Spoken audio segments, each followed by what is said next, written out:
We are live. Smile.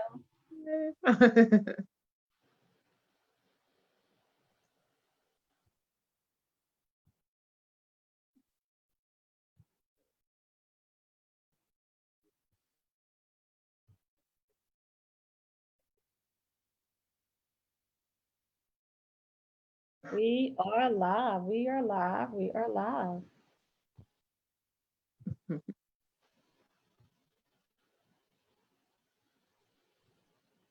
I am so excited to be here tonight. Welcome to Dance Conversations with Gail and Crystal and Jessica, even though I just put Gail, it's Crystal and Jessica as well. And tonight our guest is Brooklyn Mack. Hey, Brooklyn, we can't hear you. He's got some technical challenges. You got to push. Let me see if I can. You have to push. You have to unmute. Oh, there you go. So while he's getting it together, I want to thank everybody for joining us again for Dance Conversations with Gail, and let you understand and just explain a little bit to you what brought this about. I have been, of course, I'm a Black dancer. I'm a dancer of color, dancing since I was 7 years old. I'm in South Carolina, the Bible Belt. And, and the heart, I really want to say, one of the hearts of racism. Um, I've experienced many overt acts of racism as a dancer, and I've experienced the microaggressions that you hear everyone talk about as well. Something as simple as whispering when they're measuring my hips to telling me that I, I can't be in this ballet because it's a white ballet, and I was a little dark girl and I messed up the line. So this is something that's near and dear to my heart. Before we came on, I was sharing with Crystal and Jessica that I found an article from 1998 about strategies for including African and African American culture in the historically Eurocentric dance curriculum. What? 1998. So guys, this is not something that's new. This is not something that is happening because we are experiencing um, that we are experiencing here today. It's just not new. This is something that we are addressing, I believe, more aggressively now. We didn't address it aggressively before because as dancers, our livelihood depends on us submitting and being quiet and going with the flow and not rocking the boat because we want to keep a job. So already we're dancers of color and not getting jobs because of dancers of color. Now, if we get in there and rock the boat, it's an opportunity for us to be excused politely, not because of our color, but because of whatever.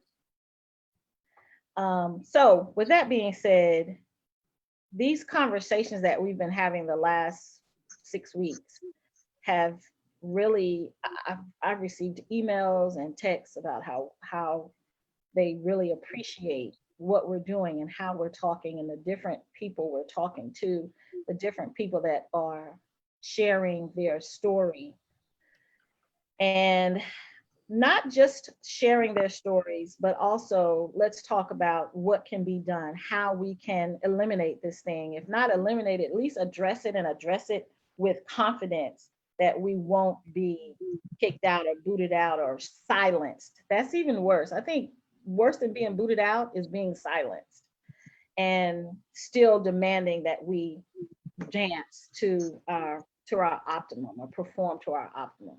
So we don't get to be silenced any longer. We don't get to have to sit and wait our turn to be up front. And these conversations will lead into other things. And just to let you know, this is one step in the Dancing Towards Diversity initiative. I call this Project LEAP, And this is the first part of Project Leap, Living Legends, Educating and Performing.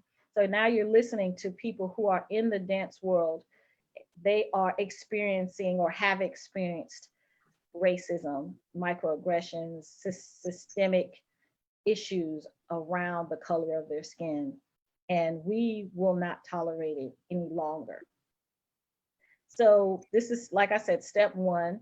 And there's so many other steps. Some of them will have to chill out until we can get back to a place of classes.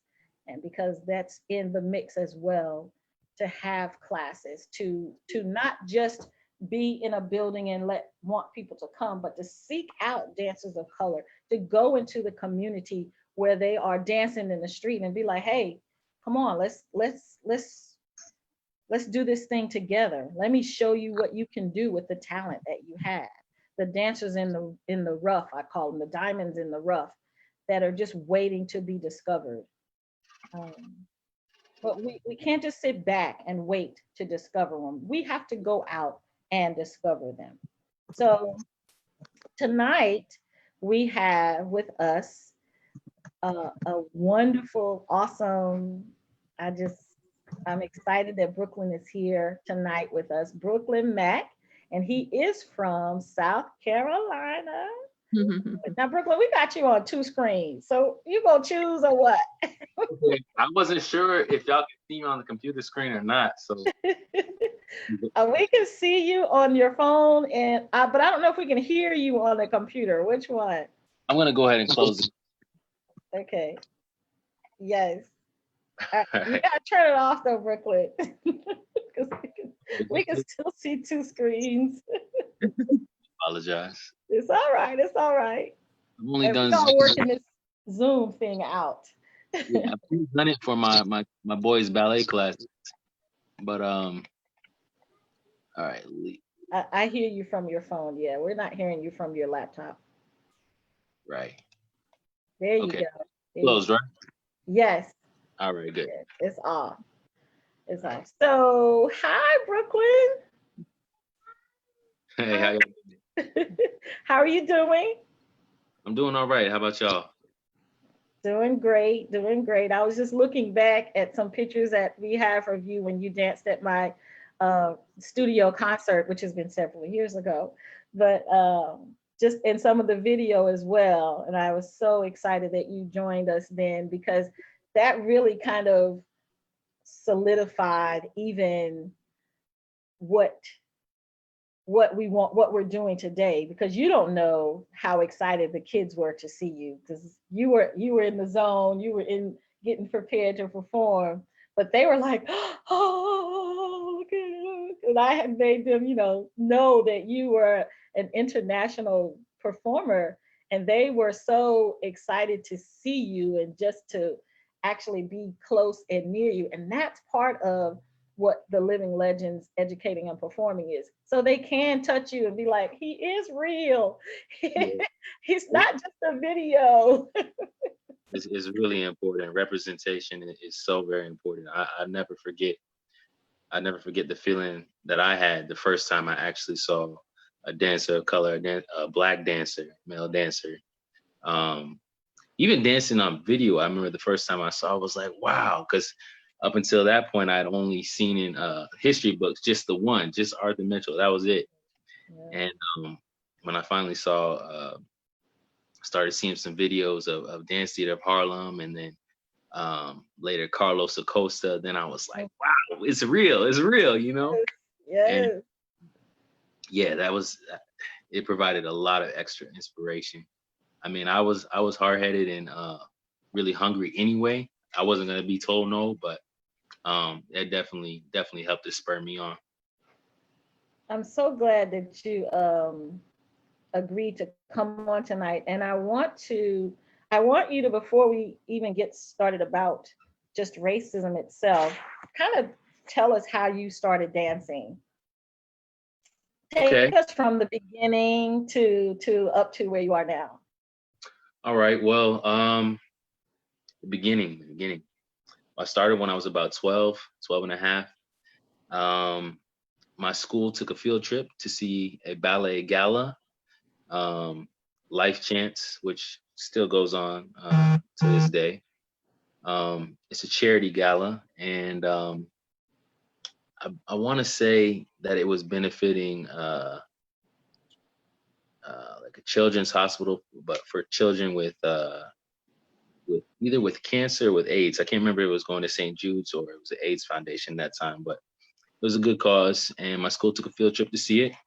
I wasn't too enthused about having to go, to see a ballet, being a 12-year-old boy growing up here in South Carolina. That was definitely, yeah, I couldn't think of anything that would be, less popular than that at that time. I bet. So I wasn't too happy about going, but we had to go. And that night changed my life, obviously. First of all, the dancers were phenomenal, really strong, amazing dancers from around the world. Came to little itty bitty South Carolina at the Koga Center. Yeah. So I was fortunate to have seen good dancers right off the bat. Obviously nobody that looked like me yet, but still very good dancers. And so the first thing that happened was I was impressed, and my misconceptions about ballet were shattered, because obviously at that point I had no exposure to it, and I thought that ballet was just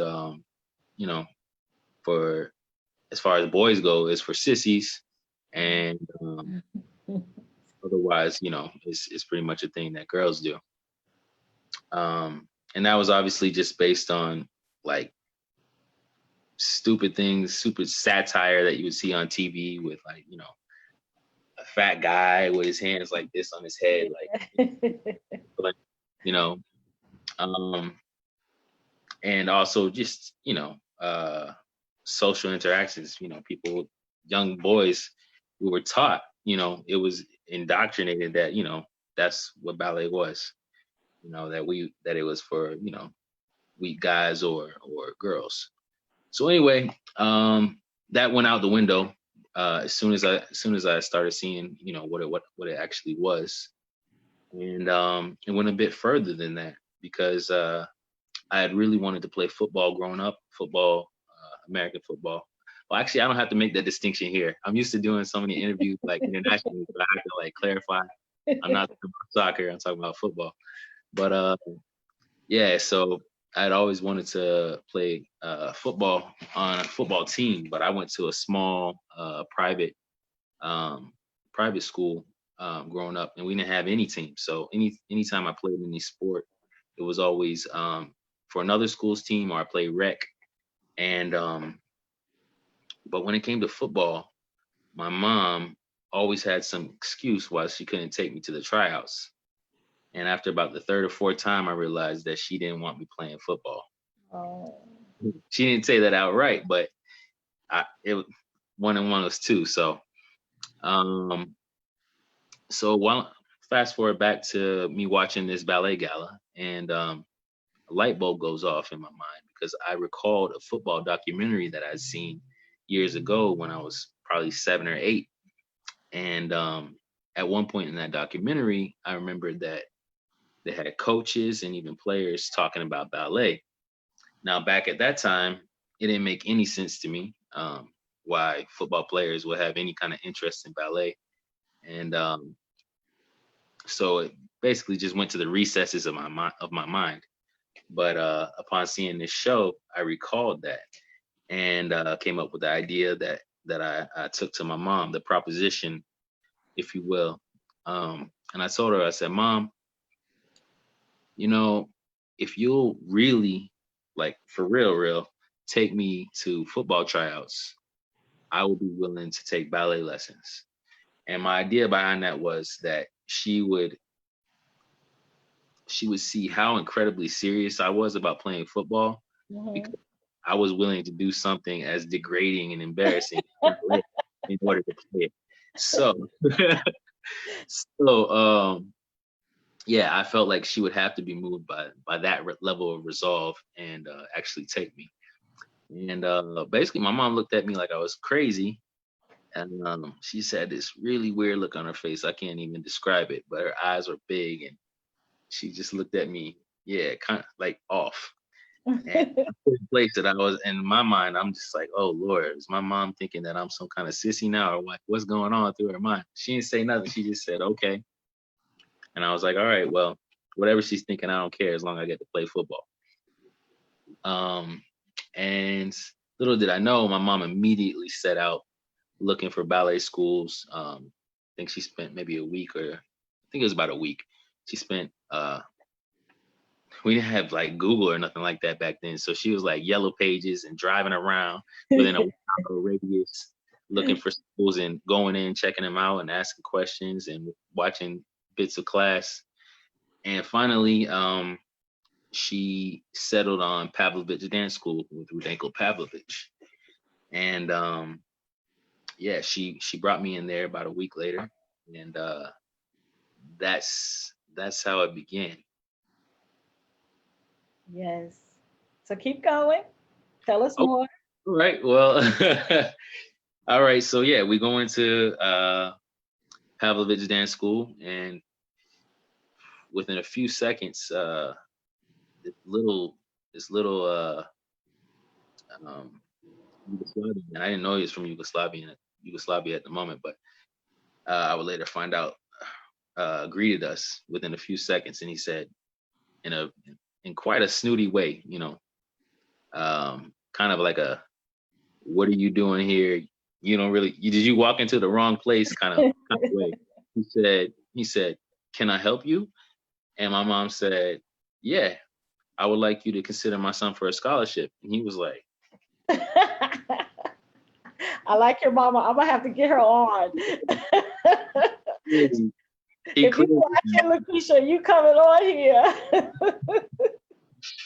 yeah, he wasn't ready for that. He was really taken aback because he took a second to like catch his breath, and he even stuttered a little bit. And he said, well, we don't give scholarships." And she said, "Well, you haven't seen my son." And then he was even more taken aback. Meanwhile, I'm like saying to my mom, and I'm looking at her like, "What? Like, I don't even do this yet. Like, how are you gonna big me up to something that I don't even do?" Yeah, I guess my mom's forwardness and stubbornness, which I'm glad I inherited. I guess it worked because he couldn't say anything except, "Well, all right, I'll have a look at him." So got a foot in the door. So I went back. I went to the studio. I had like some shorts and some like gym socks and a big T-shirt, and he gave me what I would later find out was a bar, probably an abbreviated bar. I think we were only there for like maybe 20 minutes or so. And then afterwards came back out, and he started talking to my mom, and he said, "Well, his legs are decent, and so is his turnout." And then he said he needs to work on his flexibility. And then the last thing he said, which really stuck to me, he said, "But his feet are terrible."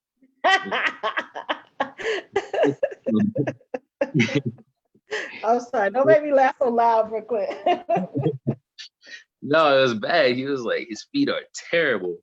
I can And hear him saying that I'm too. looking down and I'm thinking, I'm like, I got 10 toes. My feet are the same size. Like, what does he mean? Like, I don't got no bunny, like corns, or like, I got normal. Like, he said, if he wants to come on if he wants to come on scholarship, he has to come 6 days a week. Mm. And he'll have to be taking class with students who have already been taking like 5 or 6 years. And yeah, he definitely said that in like an intimidating kind of fashion. And my mom just like looked at me like, "Well, like, what you want to do?" And I, I guess I really wanted to play football because it's the only thing that could have possessed me to say, "All right." So, um, so yeah, I started taking. 6 days a week. At first it was about an hour and a half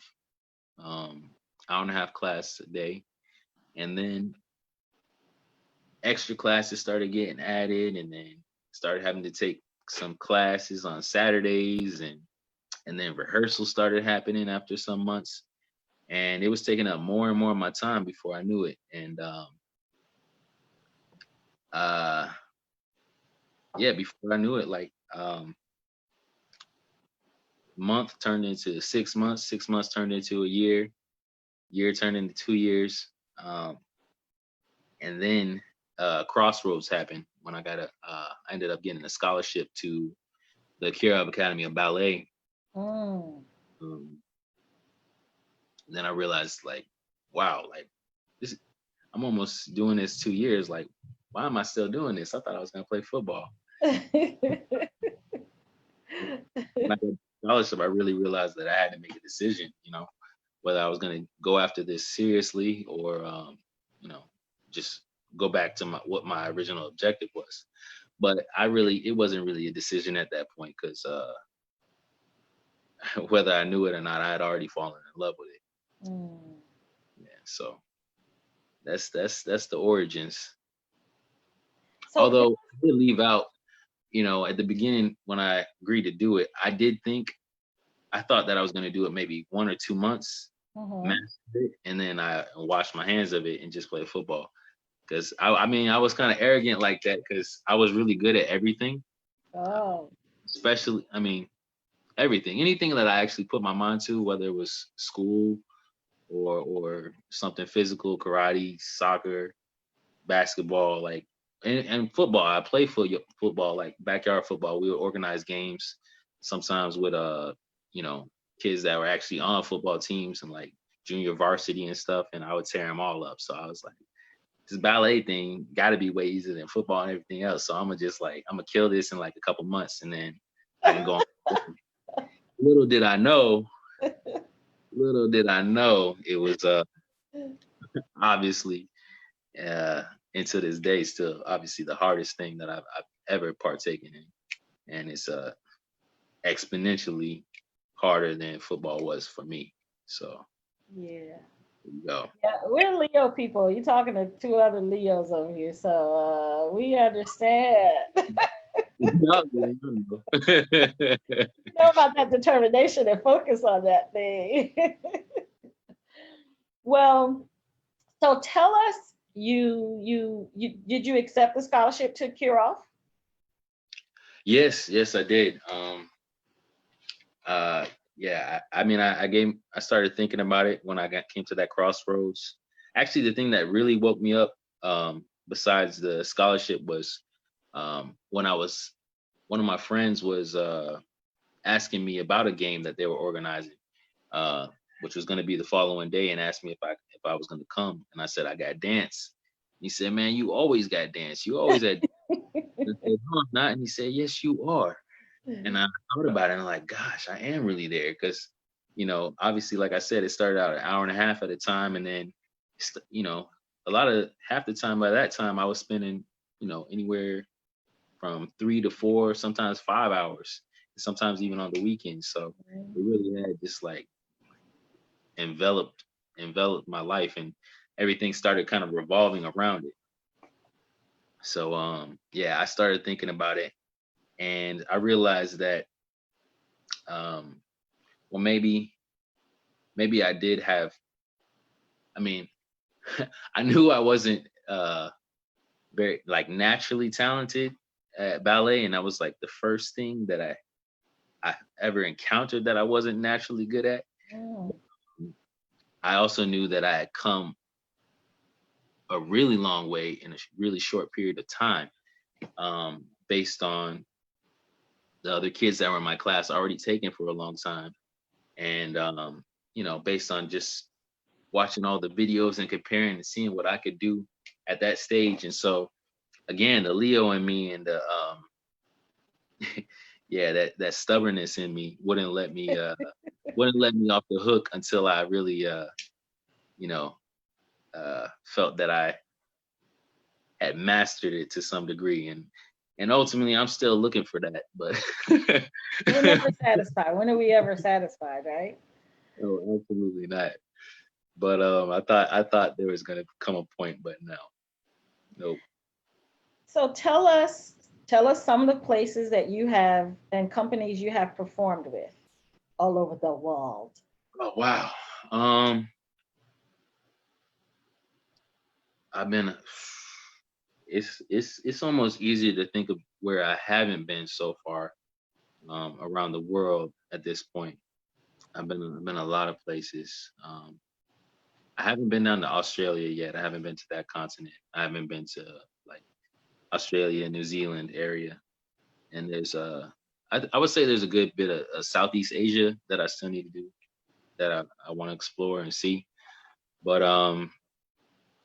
okay, like last year was London, Korea, Hong Kong, Russia a couple times. Um, where else was I dancing? Uh, I didn't go to Ukraine last year, but year before that, Republic of Georgia, Bulgaria, Finland. Um,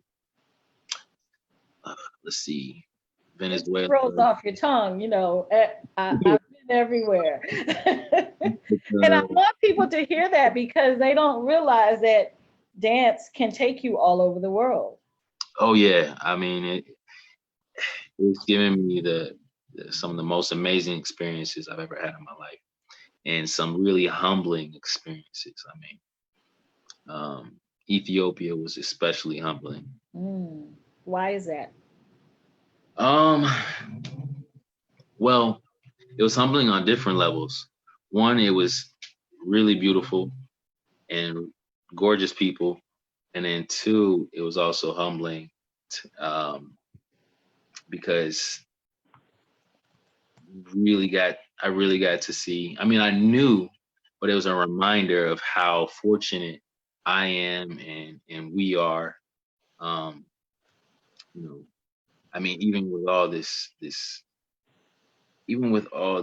terrible things, even with 45 in office, even with all the races, we're still very fortunate in a lot of ways living here in this country. I don't mean just black people, I just mean people are very fortunate living here and having running water, uh not having to worry about all sorts of like crazy uh diseases and well now we got this virus we're worrying about, but you know just our day-to-day worries are so different. Our day-to-day um, concerns, just general concerns, are so different. And True.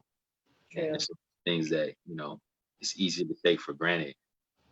But like I'll see like little kids on the street, and they'd be chewing something, and I'm thinking, like, what is that? And I found that it's called something called chet, and it's this leaf, and they also um, basically it's kind of I think they mix it with some other drugs sometimes, but anyway, the leaf itself helps to stave off the hunger. And I mean, I saw kids like my son's age just on the street and trying to live and trying not to be hungry, and Right. that was rough. Yeah. But, Wow. but So, it was a beautiful time over there at the same time. mm, Because we were able to raise quite a bit of money. Um, and for the community and for they had a dance school out there that was free, and we were able to raise quite a bit of money for that too. So um, yeah, it was a great time, but it was also very grounding and humbling. yes, I can imagine. You know, I've traveled quite a bit myself and just seeing some of the conditions that people are trying to live in and dance in was very interesting and heart wrenching at times as well.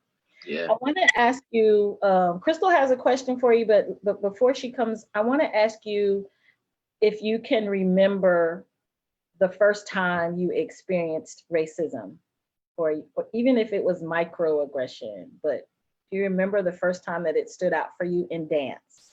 Oh, and dance. I was like, oh man, that's like way, way back. Okay. And that, Um, and that. and dance. Um,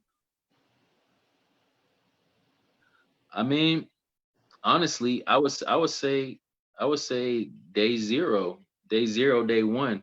You know, like I explained. I mean, I'm not. Don't get me wrong. I'm not necessarily calling my parent teacher racist, but I think that definitely there's a that our race coming in that establishment. Um, I think that had we been another race, we've been greeted a little bit differently. Right. Um, but I also have a lot at the same time. I also have a lot of I'm very thankful and very grateful, and I have a ton of respect for my mom for pushing it through, but also respect for my teacher for despite maybe his initial misgivings on overcoming that and still giving me a chance. So Right. that that's definitely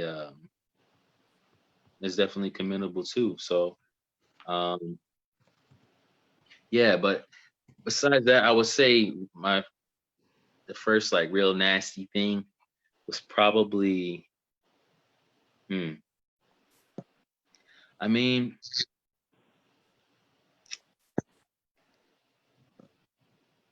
This is the place to say it. yeah, I'm just trying to think of like the first times. But Well, even one that stood out for you. oh well,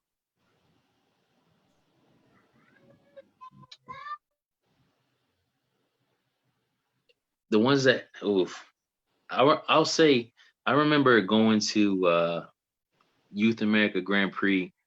This was like after I was about a year into dance. I danced about a year. I went to Youth America Grand Prix. I went to Really? and yeah, Wow. and I danced. Uh, I danced in New York, and then I came off stage, and I a lot of people came up and praised me or said that I danced really well and like they were impressed or what have you. But I remember there was a person that came up to me, an adult, and they said to me, they said, "Wow," they said, you did a really good job." And of course, I was dancing classical ballet. They said, "You did a really good job," and they said, but I think you should dance for maybe like Alvin Ailey. You should maybe do modern or contemporary." And I was like, "Why is that?" And I knew, but straight away I just felt it and I knew what it was. Yeah. And yeah, yeah, I was didn't That's like yeah, that's the it. typical, that's the typical go-to for Black people is they want to send us to Ailey, they want to send us to dance theater. They even might want to send us to Houston Ballet because they over there doing a lot of diversity. Um, and I just want to say this: that's not okay, people. We should be able to dance wherever. Send us to, I'm here in South Carolina. Why can't we say you should go dance for Columbia City or Columbia Classical? Or yes, New York is a pinnacle, but let we should be able to do it right here at home and not have to travel 1,200 miles in order to feel comfortable and free to dance. Yeah, I mean there just shouldn't be any limitations put on anybody, period. Right. Right. Like You're exactly right. there's no place So I in have a question for you. there's no place for that in art. Art like nah. I'm sorry. Right. She was just saying I have a question for you. I actually have a question that came from our online viewers. So in your travels around the world, do you feel that you were accepted more overseas uh or in the States? No, I mean I felt generally speaking, As a black dancer, as a black dancer, yeah. generally speaking, I would say I felt much more much more welcomed and celebrated overseas than here. Mm. Wow. So, and that's also even with the like even now and even with like magazines like all the big publications like dance magazines like never featured me in Europe ages ago. Wow. Wow. Um, Dance like magazine, you hear that? You're missing out. dance magazine, not Pink magazine, not even Dance Spirit or none of that. I mean they reached out to me to do like little like blurbs like, oh, what do you think about this? How is this sort of thing? Like, little segment somewhere in the book, but like um yeah, never a cover spot, but like Dance Europe and things like that. I've graced the covers and or even more recently, like last year, for example, I was just a guest principal with English National Ballet, and they chose me as ended up being the cover for Le Corsair, the poster, and it was all over London, all over their website. Like, it was the first thing you saw, and yeah, it's definitely a different appreciation, different perception. Yeah, because I mean, even like you're saying with the magazine, it's 12 months in a year. Yeah. Uh, And it's been a lot of years. it's been a lot of years. You've been dancing for a minute. I Can mean, I'm can not we salty get that about magazine? Can we get one cover? Can we get? I I'm not mean, salty about anything. My mom is the one who's actually made me aware of it. I was like, oh really? I was like, oh, like that's funny. But yeah, but it is something to be aware of because yeah, why? Um, yeah, definitely. Like I said, a different reception overseas, different appreciation in general. Even, you know, I even had a tremendous reception in like places like Russia. You know, mm, then they've asked me back. I've been maybe six, 7 times, wow. um, and five or six of those times was we were asked to dance at Lincoln Center. I was dancing at Bolshoi multiple times before I finally got to dance at Lincoln Center last year, or rather at the Met last year. Right. So yeah, I would say there's a different kind of receptivity. If you could live in, this is actually from the chat, if you could live in another country that celebrated your ability, where would it be? It's tough. That's tough. Hmm, I really like Japan. Japan was actually the first country that I visited outside of the US. I was 17. Um, and they love ballet. They're crazy about ballet. Um, so I like the two because I'm a nerd. I like anime, like since I was a little kid, and identify with a lot of Japanese culture, especially I think because I'm from the South and like and the way I grew up. I don't know about now, but the way I grew up, you know, um, like being respectful, especially to your elders, is paramount. It's so important, and it's the same thing when it's respectful, and yeah, somehow, even though it's a very different culture, I felt like in essence of home when I was there too. Say that Um, again. In essence, what? a bit of an essence of home. Okay. Yeah. I'm getting a Also, little feedback um, from your phone. yeah. And then South Africa.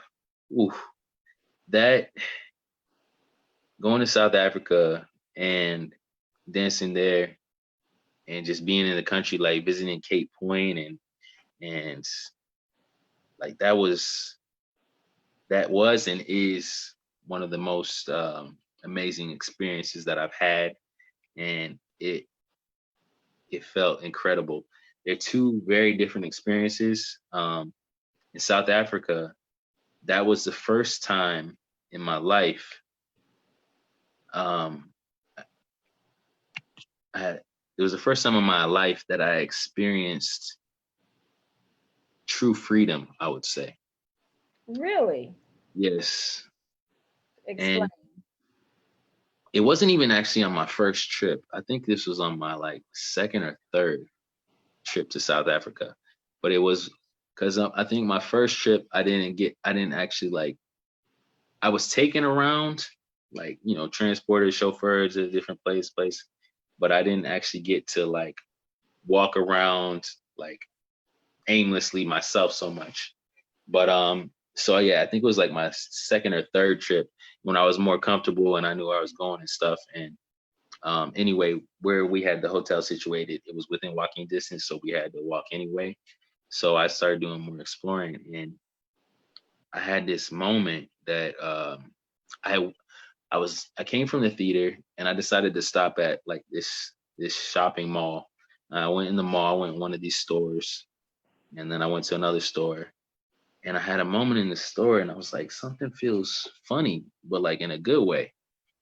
And I didn't realize what it was at first. And I left the store and I started crossing the street, a busy intersection, real busy intersection. I guess it must have been like rush hour or something because it was tons of people. Almost like Japan, actually, like in Tokyo, where all the people cross. Like, and, it hit me. It hit me, and I had this overwhelming feeling. And what hit me was that I wasn't a minority. Wow. I wasn't, and the thing that felt weird, but in a good way, I realized that I was free. Like I didn't have my double consciousness shut off. It got to take a break for the Yeah. first time in my whole damn life. Yeah. Like I remember I was in that store and like nobody was like looking for me or like checking for me or like anything like that. I was just another person, just another human being. Yeah.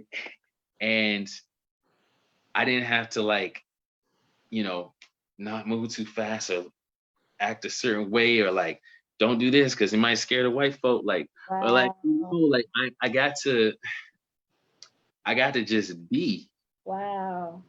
I mean, and in public, because obviously, you can be at home, but it was the first time in my whole life that I had that, and it was amazing. Brooklyn, Facebook is like blowing up right now, and Yeah. we're all blowing up right now. Like that's amazing. That is amazing. That's amazing, and I think that statement, you said my double consciousness got to take a break. I think that's the essence and that's the key that so many of our Caucasian brothers and sisters don't realize, that we are constantly living in a state where we have to check ourselves. And how old were you when that happened? This had to be like, this was 2015. Wow. So where are we? 2020? 5 years ago. 27. Wow. 27. And so for 27 years, you've never had that feeling except for this one moment. That's incredible. Jesus. That is incredible. It was amazing. And that's exactly what went through my mind. I was, oh my God, this is what white people get to feel all the damn time. It was like a drug. Like, oh my God. Like, wow. That was a very powerful statement that you made, that you could give your double consciousness a rest. Like you didn't have to think, who's watching me? You're in a store and who's watching me? Or let me not move too quickly. And how does that translate, even being in a company, or how does that translate in the dance world for you? The whole having to think one way and another. I mean, most of the time, because that our double consciousness, for I would say almost all of us, is something that started very, very, very, very young. So it's second nature. So most of the time, it really is like a consciousness, like a subconscious consciousness. So we don't really usually actively think like, oh, don't do this, but it's always there. It's always running. Of course, Right. there's scenarios, elevator, or like driving, getting pulled over, like where it's really like tuned in and you're really extra cognizant of it. Um, but yeah, this I think that wait, I'm so sorry. What was your question again? How does that translate in the dance world? Like, yeah. Okay. Well, I mean, for me, it's just been. I mean, I'm pretty much gonna be myself all the time, but there's always definitely extra added pressure of I just want to make sure that I'm always showing myself in the best light because I know that I know that whether I wanted to or not, that I represent a lot. You do. Um, and especially like with some of the accomplishments that I was able to do and being the first Black person to do this or that, you know, or win this competition or whatever. Like if I'm automatically like a representative, and so there's that pressure of trying to of always making sure like, okay, maybe you can't do everything that your friends are doing right now because um yeah, it's not going to be looked at the same way. Right. That's um true. but for the most part, I there's not a lot like that I had to really think about because thankfully me being me is you know um thankfully that's it's not too many challenges like that I have to, you know, consciously like stay away from or what have you. But um yeah, I would say translating dance is same way as in society. Like I remember a few years ago, oh man, like I think it was my second to last year in Washington Ballet. And there was a ballet mistress who shall remain unnamed. Um, and the majority of the company, um, a lot, very often, more often than not, took issue with her rehearsals or her rehearsal process or how she would, you know, do the thing. And they would talk a lot of smack, a lot of Mm. smack on their back. But then a number of dancers would even talk a lot of smack and give her a lot of flack in front of her face, which actually I would say is preferable, but still, um, you know, just be really disrespectful, like blatantly, like in the rehearsal, and you know, giving her a really hard time. And I remember, I remember there was something that happened. What was it? Oh gosh, I won't get into details of it, but I s- I said something that wasn't in any way towards her. Mhm. It wasn't even something that was overtly negative. It was something constructive about the rehearsal, like just trying to help out the rehearsal process. And then I remember she took me aside and she said, "Why are you always so angry and treating me so badly and yada yada yada, and you're so angry and you talk so like try to say that I was like aggressive or something." And I was like, me? Becky, that was Becky. Like, like I was so like I'm always like consciously very careful about, you know, how I speak, especially in like in a rehearsal or what have you, to not be loud or aggressive or anything like Yeah. that. And I know I was already tiptoeing. Meanwhile, these other people are like straight up about calling her names and stuff, and like, wow. and she's like, but automatically, and for there's no other reason that I could see, and there was no other reason. Like, so I'm black. I'm like, oh, I'm angry and I'm aggressive, and I'm like, wow, that's wow. I was just like, That kind of answers Erica's question. She said, have you ever felt any discrimination from the female principal dancers you have partnered with? she was a ballet mistress, so she wasn't dancing any longer. But Okay.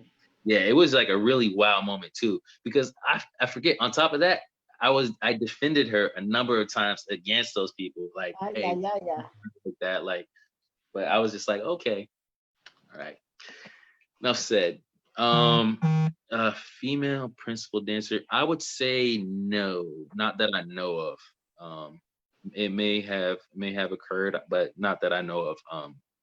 I've been, pretty lucky, I guess, with the people that I've gotten to dance with and interact with as far as partners go.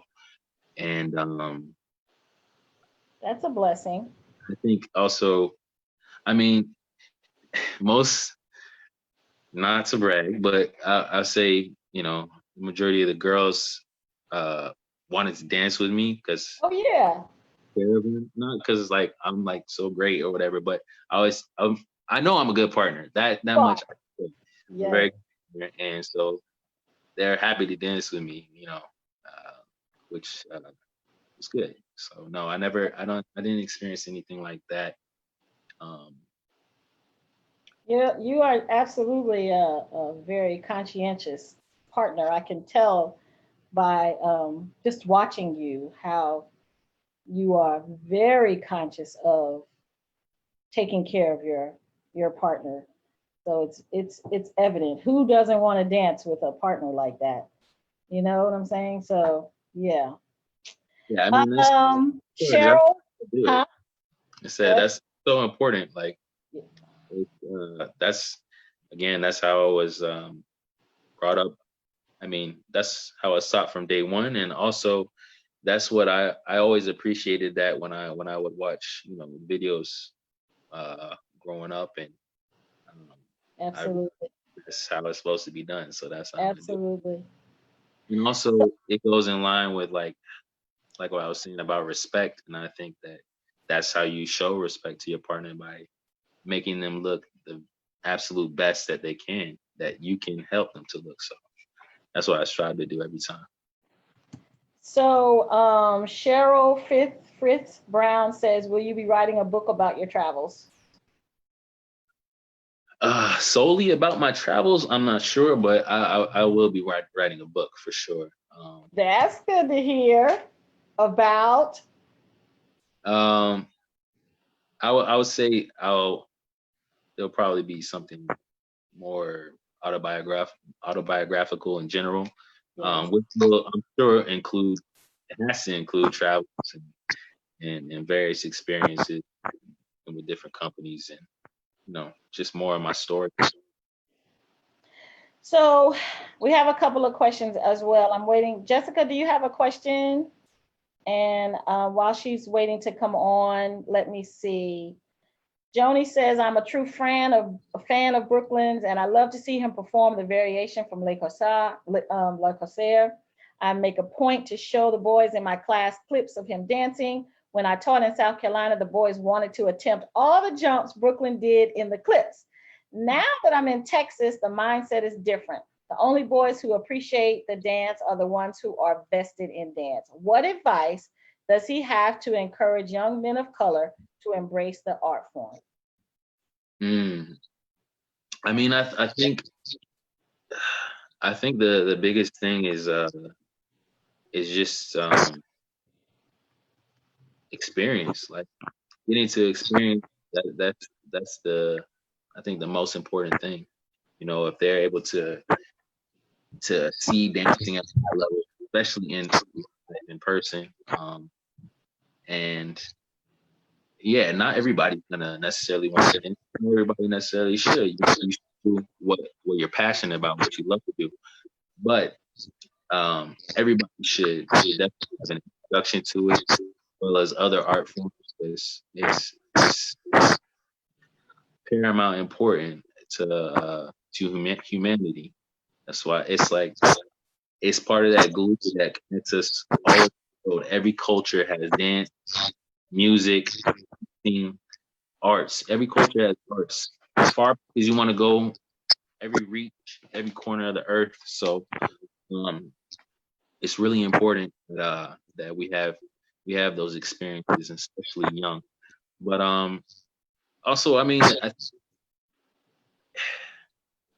I think that one of the things often holds us from wanting to try something like dance or something like this is being different and how different things are looked on culturally and it support is um it would be great if black families supported their sons and as long with whatever they pursue, as long as it's positive, that they supported them. I think that's a really important thing. But there are always going to be households that don't agree with this or that. But as long as you're doing something positive, you know, I would say you gotta be of your own mind and and definitely pursue whatever it is that moves you inside. Um, because if you do that, uh, you're gonna find happiness because you're not gonna have to truly work. Yeah, you're gonna have to work hard, but it's not gonna be just work because you actually feel something. So that's Gail, I was gonna say something Brooklyn said in the beginning of our dance conversation. I think was really key, and I hope we didn't miss it. That you didn't go to that first show until you were 12. yeah, Which means you were in middle school. And so many of our dance programs down here will take the dancers to go see a show, but you weren't a dancer then. So no, yeah, so I think that, for our dance educators who might be on, we have to push and encourage the whole school to go on these field trips. Don't just take the dance programs, take the absolutely. entire school, because otherwise we might miss Brooklyn's coming up that, you know, they'll say, I'll play football, or if I can play football, I'll go to the dance class. Yeah, So we got to encourage our dance educators to push for the entire schools to go to the shows, not just the dance programs, because otherwise we'll miss getting a Brooklyn. We would have never had you had the school not taken everybody. So yeah. I mean, that was easy to do. My school is tiny, but still, it's not you. It's not you might be missing. You're definitely missing them. You're definitely missing. You know, a lot of potential dancers, a lot of the talent pool. Um, and that's why I'm not communist by any means, but I've noticed a trend between communism and dancing, and probably communism and arts in general. But like the Russians, like ruled ballet. Like it was like everybody looked to the Russians for quite a few decades under communism. Then the Cuban school, even still is putting out a lot, but really amazing dancers coming out of Cuba. And now China is like got ridiculously talented dancers. At least technically, I'm saying. And the reason why being that because they're communists, they just like they have a huge pool of kids, a huge pool, like endless, so they can reach all of them. They just take them and they're like, okay, you interested in this? You got an aptitude, and there's pretty much nobody that's passed over or left behind because it's so inclusive. Now, obviously, a lot of other things about communism, no system works all by itself, but that's just I'm just saying that to say that the more inclusion that we have, the more talents that we're going to discover. And also, along with that inclusion, the other thing about communism that we need some of is making it accessible, not just that they can see it and not just that, okay, you can come here, but making it accessible so that they have a means to do it, even if their families don't necessarily have a bunch of money, to be shelling out to, a ballet school and for costumes and for shoes and for tights and all that stuff. So, yeah, there's a lot of work to be done. What's the work, Brooklyn? What do we have to do? What do you see?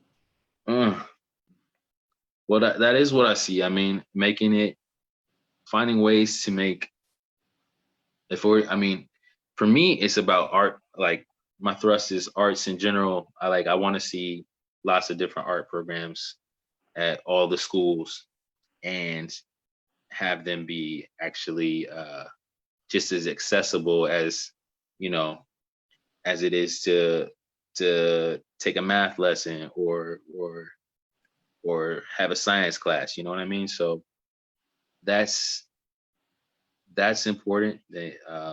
Access, inclusion, and yeah, and like I said, access means that they can actually participate without having a bunch of money being loaded. And I think it's not a simple answer necessarily. It's probably, it's probably going to take a combination of things to make that come to fruition or make that happen. But that's what I feel needs to happen and should happen. Yeah, we had a long conversation, and we are like-minded about how we need to go into the community and really address the issues that have to happen in order to find the Brooklyn Macks and the Whitney Hewells and provide the um, the platform for for people of color, dancers of color, to be exposed, and not just exposed, but immersed into dance. Because here now, dance is probably the last thing on the list that happens as far as technique is concerned and technical training is concerned. So we definitely we will be working together, I know. Another question was, what do you think? So this is a kind of political question. If you could do something to help the community know the value and the importance of voting, how would you do it as an artist?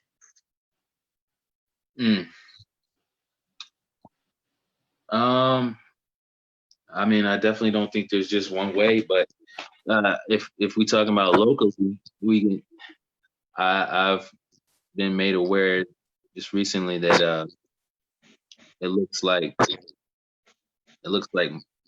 a lot of the grants, if not all of the art grants, are just being cut or slashed or just reduced. Sure. And so that sort of thing doesn't happen or won't be allowed to happen if people who care about it, if their voices are heard. So I suppose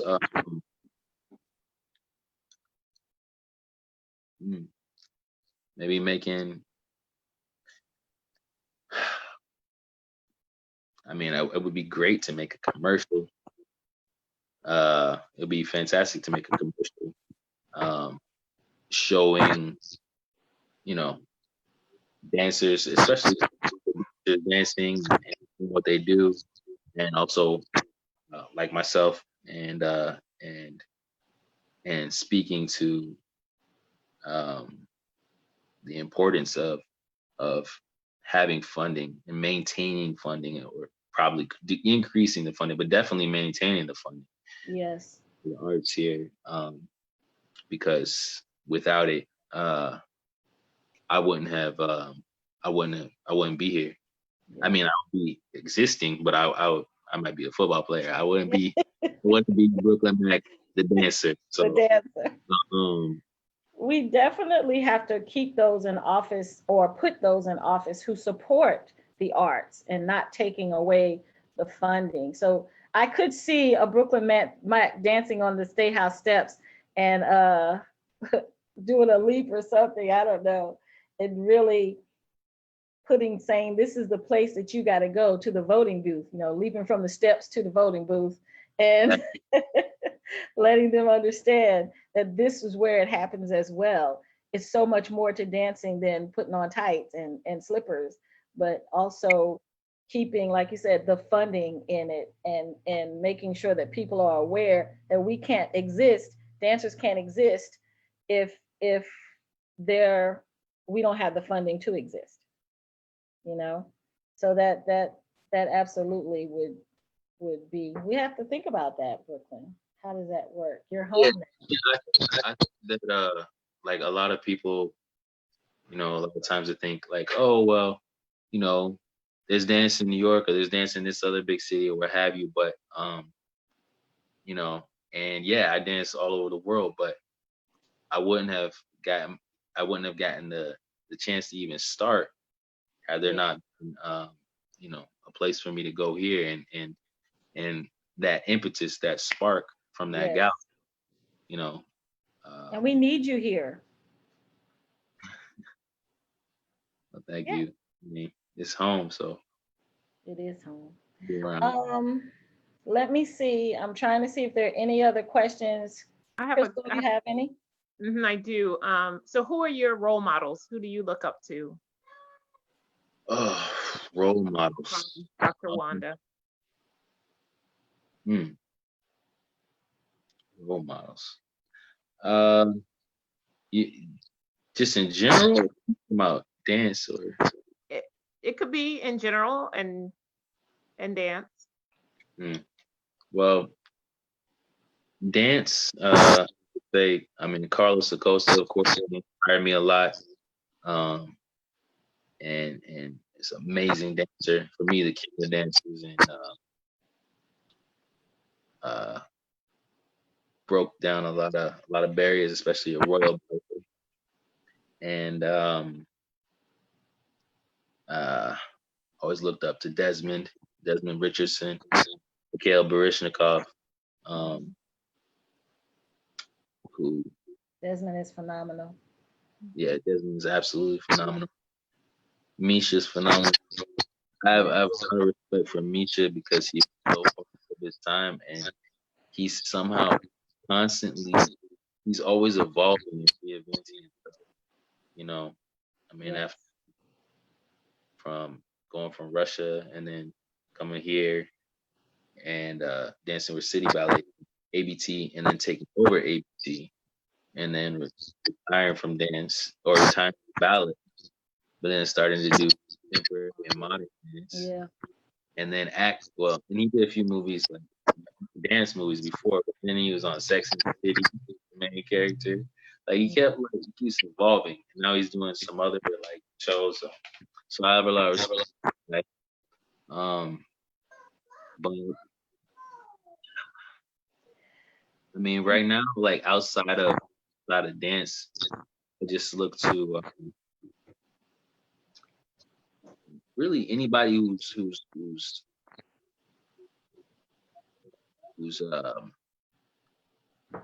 fervently pursuing their passion, especially if it's, Yeah. and also people that are making changes. Everybody who's making a change and that's fighting for change is a role model to me. Um, You're a role model for many, many, many right now, men and women, boys and girls. I want to tell you. Here's a question. Where would you suggest a male dancer of color go to further their ballet training in Colombia and or summer programs? Okay. The summer program also locally, you mean? Whatever you think would be your suggestion. Okay. In Colombia for a school. What age? They didn't say an age. All right. Let me. High school, she said. Oh, high school? Yeah, she said high school. Okay. Well, at that point, then.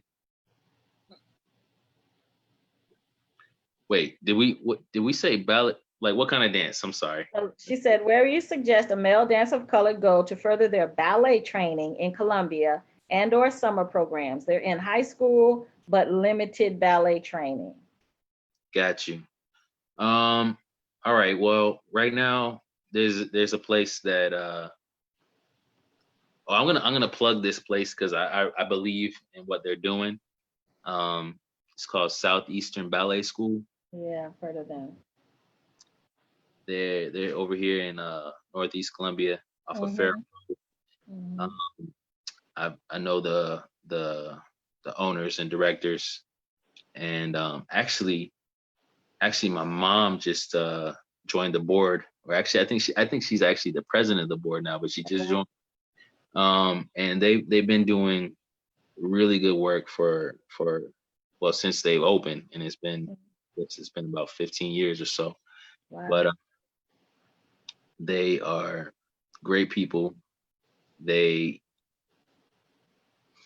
are absolutely 100%, as far as every time I've seen or experienced. My nieces studied with them. 100% indiscriminate with with their tutelage and their passing of knowledge, and they're just amazing people. They're very actively also inclusive, making like they want everybody. And genuinely care about everybody, and making or helping each young dancer to become the best that they can become. So I really believe in them, and I have a lot of love for them. Plug for Southeastern. Yeah, they have a great staff. Yeah. My man Terrence Henderson is over there. I don't know if you know Terrence, but you should have him on here too. He's been a pillar of the dance community here for a long time, and I worked with him growing up. And yeah, he's a great person, an amazing teacher, amazing choreographer, amazing mover. I know Terrence. Terrence is watching. Terrence, did you hear, Brooklyn? We've been trying to get in touch with you to be on anyway. We're gonna get it done because I got Terrence's number, so we're gonna make sure. Okay. Yes, that's what I'm talking about. I do have a question that kind of goes back to, because we are talking about racism and we're talking, in general, but do you find that our Oriental or our Asian sisters and brothers, are they considered, or do they consider themselves docs, dancers of color? Okay. I mean, I can't. I'm not able to speak to everybody or on behalf of everybody, because obviously I mean, even if I was Asian, I wouldn't be able to. But many of the friends, that I have, Maybe a better question is, I would say most of the friends that I have that dance that are Asian would consider themselves people of color. And I would definitely say that the like the discrimination and that sort of thing is not on the same level as us. Okay. And especially like a lot of Asian people can pass on stage is even white, like way easier and whatnot. But there have been times that that I know of some dancers that weren't able to do certain roles because they said, "Oh, well, your eyes are too small" and stuff like that. So, it happens there too. Um, but yeah, I don't know about everybody, but a lot of my friends, if not most of my friends, I would say would consider themselves dancers of color. That's Um, interesting. I would love to talk to an Asian dancer and a Latinx dancer as well to get their perspective on colorism or whether they even consider themselves a dancer of color and what that means for them in the dance world. No, we know the whole black and white thing is evident, but there's also Asian and there's also Spanish or Latin. yeah, I mean, there's, I mean, Cuba, in Cuba, until really recently, like it was taboo for darker complected dancers to dance to Prince, Yeah. Wow. and a lot of ballets, like my one of my idols, like I said, Carlos Acosta, he was one of the first ones to really be allowed to do that. Wow. Pretty recent, like Yeah, um, that's now it's pretty much open, I would say, but it's been really, I'm talking about in Cuba, hmm really really quite recent. So these things they definitely are still way too prevalent in this yes. world, this dance world, and it does affect other dancers of color, whether they, you know I don't know whether every what people consider themselves dancers of color or not, but there are lots of dancers of color, um, black and not black, who are also affected by some of these things. So it does happen. What would you tell 12-year-old Brooklyn who just walked into the studio to what advice would you give to him as far as racism in dance is concerned? Oh man, I would be honestly, I would hope I wouldn't have to have the conversation with him, but Mm, um, hmm, you know, I would say that 12-year-old Brooklyn was pretty well equipped already. Um, yeah, because I had experienced a, a f- quite a bit of racism long before I ever stepped foot in a ballet studio. So I was pretty well equipped, pretty well armored. Um, Who gave plus, you that armor? um, my mom, my uncle, and my experiences. You know, Okay. um, but my uncle, I remember he told me when I was like 3 years old, 2 or 3 years old, that I could do anything that I put my mind to, and he said, and don't let anyone tell you different. Yeah. And I never did. Like I remember I was like 2 or 3. I'm not sure if I had turned 3 yet, but I remember it very well. I remember where I was. I was in the back seat. It was on Dogwood Road. We're at the stop sign, and he just looked back over the seat and told me that, and I never forgot it. And it was it was so empowering, and I believed it. So it's definitely my uncle, but also my mom. Like she she would reinforce that, and she was always supportive with pretty much anything. But also, she was also preparing me for the world.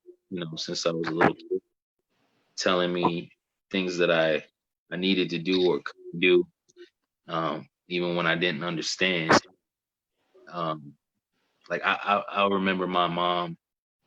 Like I remember wanting this little some kind of, like, it was either a pop. I think it was a pop gun. I wanted this little pop gun, and it had like the orange nozzle on the end and everything. But Really? she didn't get it for me, and I was like, and even though I know I've been listening, I was good, and it wasn't that much, and she wouldn't get it for me, and so I saved up my money and I got it. And then she can't play with it. And I said, but Mama, I took my money, I got this, and I've been good. I've listened. She said, no, you can't play with that. She said, you can't. She's like, all right, I'll let you play inside. I said, show my friends. She said, no, you can't go outside with that. And and remember her telling me that that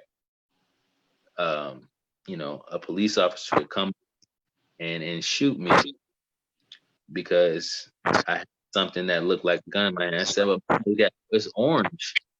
You got orange all over it. Like it don't look like a gun. She said, it don't matter. She said no. And then, but of course I listened. And then, you know, the more things I saw, you know, growing up in different experiences, I started to understand. And then come, you know, years later, 2012, Tamir Rice. Yeah. My Yeah. mom, like she knew, so it's crazy.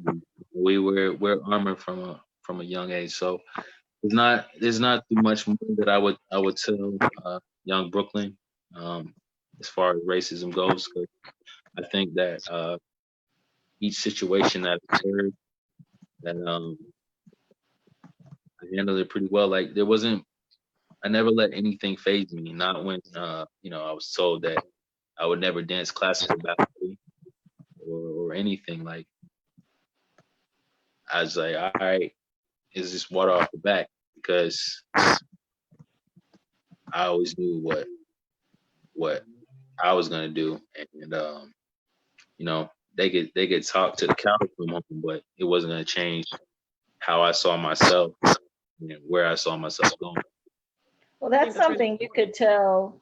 I'm sorry, Jessica. no, I mean, yeah, I was gonna say I think that's really important, you know, to know your coping mechanisms. That was gonna be one of my questions. Like how do you recover from when racism is thrown at your face, when you're told you're never going to do this or you're never going to experience this, or when you experience blatant racism, how do you cope or how do you recover from that and still get on the stage and perform and defy all the naysayers? The thing is, well, first of all, you have to have a sense of self, a strong sense of self, of yourself. Um, you have to love yourself enough to know that you're really worth something, and and what you're worth can't be determined by somebody else. Mm. It can't. You're the and you have to know that you're the only one who can determine what you're worth, because you're only worth as much as you view yourself being worth. Yeah, if you have that, then there's nothing that nobody can do to you, say to you. I mean, they can, but um, it's more or less the equivalent of you know, uh, somebody who's mentally addled or mentally, you know, somebody's going through something crazy and they talking to you crazy on the street. You're just like, oh, it's all right. They crazy. Their mind is off, and that's the reality. yes. Racist people, their mind is off. Like something is messed up in there, and so that's more or less, you know, how I take it. You know, I'm like, yeah, okay. Yeah. I'm not listening to that. I'm not bothered by that. I mean, every once in a while, obviously, some things can get under your skin, and that's normal. But anytime that it has, it's only it's only lit the fire bigger. Like, you know, Yeah. like poking the bear. I'm like, oh yeah, really? I can't do that. Okay, then and I go back and work like 10 times harder just to, you know, rub it in. Make it happen. I think I have one more question, Brooklyn, for tonight. What was it? Oh, it went out my brain.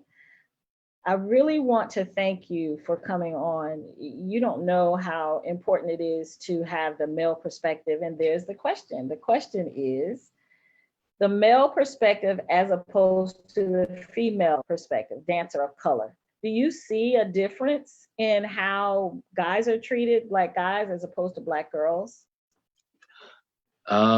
Yes, there are definitely differences, I would say. I mean, hmm, well, it's complicated, but in general, since there are still far less males than are females, especially males of color versus females of color. Um, where I mean, the numbers are beginning to even out. Uh, they're nowhere near even yet, but compared to what they were when I was coming up, like you can find like it was a lot of times it's like I'm the only boy, like, again and again. But now you go to these schools and there's like a whole, like my son had like a whole class full of boys. Like on Saturdays they had like 15 kids, like all his age. So it's a different time. So obviously the numbers are becoming a little more even, but even so, I would say that guys are still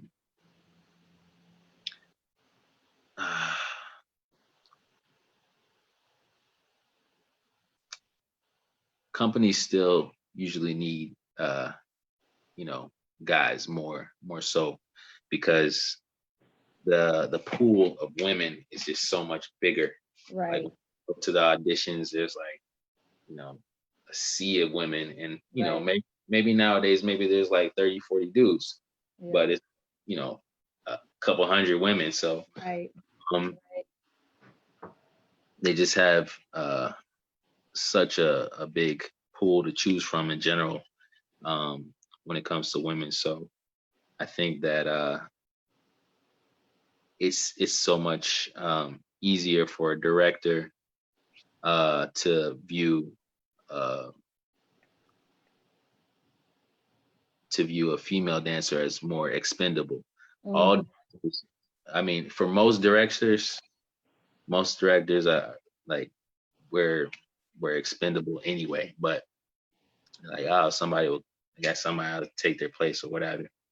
Um, unless you make yourself indispensable, you can that's only do true. that by being as the best you can be at the top. But anyway, I yeah, hear you. it's definitely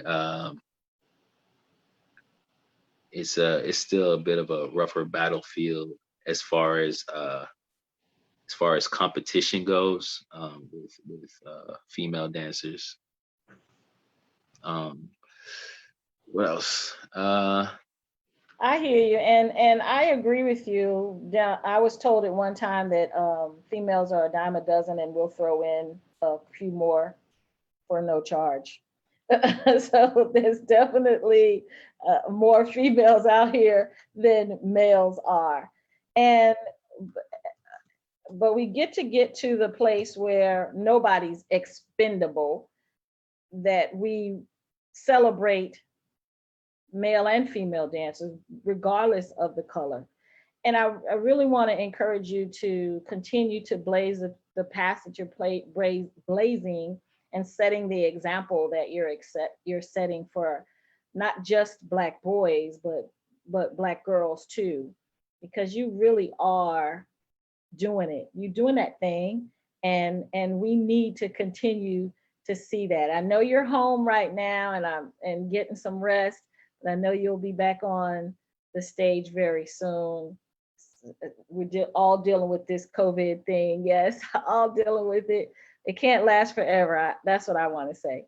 But I want to thank you tremendously, Brooklyn, for coming on tonight. And man, you dropped some nuggets on us, and we're really, really blessed. You tell Terrence he got to come on, and tell your mama too. We got to get her on too. Oh, but We're gonna get her on as well, because we need to hear that's actually a segment. We want to hear from mamas, what they had to go through in order for there to be Brooklyns and Whitneys and Gales and Crystals, and how the trails had to be, they broke up the fallow ground so we could dance. And I wish my mama was here to tell the story, so I have to tell it for her. But we had to go through some stuff. We had to go through some things, but it's okay. Because it made us who we are. I mean, if you were the football Brooklyn, I don't know, you might not have had the pertinacity and the temerity to press forward, and you might be a football coach somewhere. We need you to Brooklyn the dancer. Yeah. No. And all that it has made out of you. So we are appreciative of you. So thank you very much. We are going to go now. Brooklyn, this won't be the last time. All right. So thank you so much. Thank you. So I appreciate y'all so much for putting this together. Thank you for doing what you do. And there's a lot of work to do. I know that we'll be working on things in the near future. Hopefully, bring about some good changes. I'm gonna catch you before you get on that road again. Thank you, Brooklyn. Thank y'all. Have All right. a good night. Good night.